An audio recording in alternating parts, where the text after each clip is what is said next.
Hola colegas, en el día de hoy hablaremos de la ecoestructura normal del vaso y sus patologías. El vaso es un órgano intraperitoneal que ocupa los aspectos superior, posterior y lateral del hipocondrio izquierdo. Normalmente está en continuidad con el diafragma posterior, superior y lateralmente.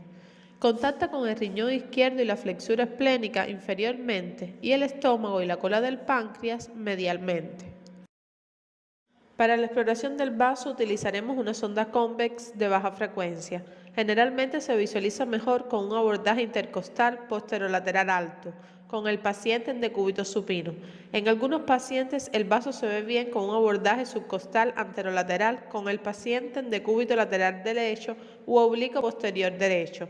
Cuando se explora con un abordaje subcostal suele ser útil la inspiración profunda para que el vaso entre más en el campo de visión. El tamaño del vaso se puede calcular de forma volumétrica, sin embargo, lo más sencillo y habitual es la medición longitudinal del mismo, pasando por el ilio. Se considera esplenomegalia cuando el eje longitudinal del vaso mide más de 12 centímetros y el eje transversal más de 5 a 6 centímetros. También se consideran patológicos vasos de tamaño inferior de 6 a 7 centímetros en su eje longitudinal.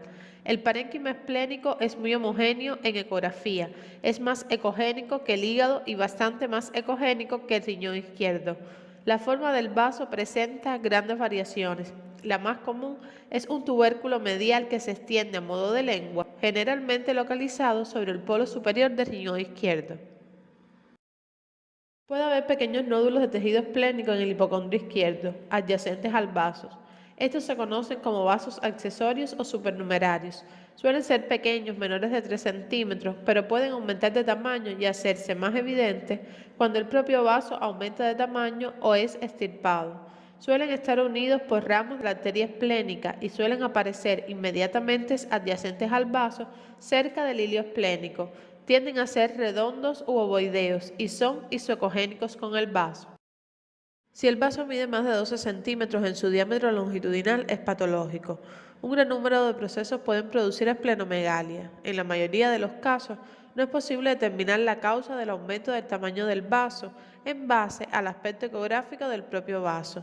Sin embargo, el análisis de los hallazgos asociados pueden proporcionar pistas sobre las mismas. Dentro de las causas más frecuentes de esplenomegalia moderada están la hipertensión portal, las infecciones y el SIDA. Las enfermedades que con mayor frecuencia se asocian a esplenomegalia gigante, generalmente vaso palpable, más de 8 centímetros por debajo del reborde costal, son la leucemia linfática crónica, los linfomas, la leucemia de células peludas, mielofibrosis con metaplasia mieloide, policitemia vera, enfermedad de Gaucher, leucemias linfoides crónicas y anemia hemolítica autoinmune crónica. La mayoría de los quistes esplénicos son resultado de traumatismos. En realidad, corresponden a hematomas que han evolucionado serosas y formado una pseudocápsula. También pueden originarse por infecciones o infartos previos. Su aspecto es similar al de los quistes de otros órganos. Ocasionalmente se observa calcificación de la pared del quiste, lo que no implica un mayor riesgo de malignidad. Puede haber quistes parasitarios por infección hidatídica. Esto es importante en personas que viven o viajan a zonas endémicas. El aspecto ecográfico del equinococo esplénico es similar al hepático, pero es mucho menos frecuente. El linfoma y la leucemia esplénica puede afectar el vaso de forma unifocal, multifocal o difusa. Las lesiones focales son casi siempre hipocogénicas. Cuando son grandes, pueden ser heterogéneas. Las lesiones hiperecogénicas son raras. La afectación difusa puede o no puede producir esplenomegalia y es difícil de detectar con ecografía y otras pruebas de imagen. La afectación metastásica del vaso es infrecuente y suele ser una manifestación tardía de la enfermedad metastásica generalizada. En general se piensa que las metástasis esplénicas son por vía hematógena. El melanoma es el tumor primario que con más frecuencia se extiende al vaso, pero la mayoría de las metástasis esplénicas son de otros tumores más frecuentes, como pulmón, mama y colon.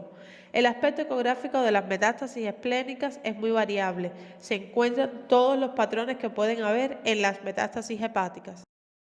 Los abscesos esplénicos son similares a los abscesos de otras localizaciones y suelen aparecer como colecciones líquidas complejas.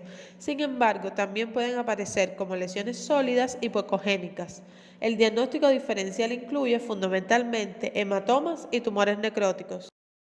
Las enfermedades granulomatosas como la histoplasmosis o la tuberculosis pueden producir múltiples áreas hiperecogénicas puntiformes que corresponden a calcificaciones. Los infartos esplénicos se originan por fenómenos embólicos, así como por trombosis de la arteria esplénica, vena esplénica y sus ramas. Son una de las causas más frecuentes de lesiones focales y en aproximadamente el 50% de los casos son múltiples.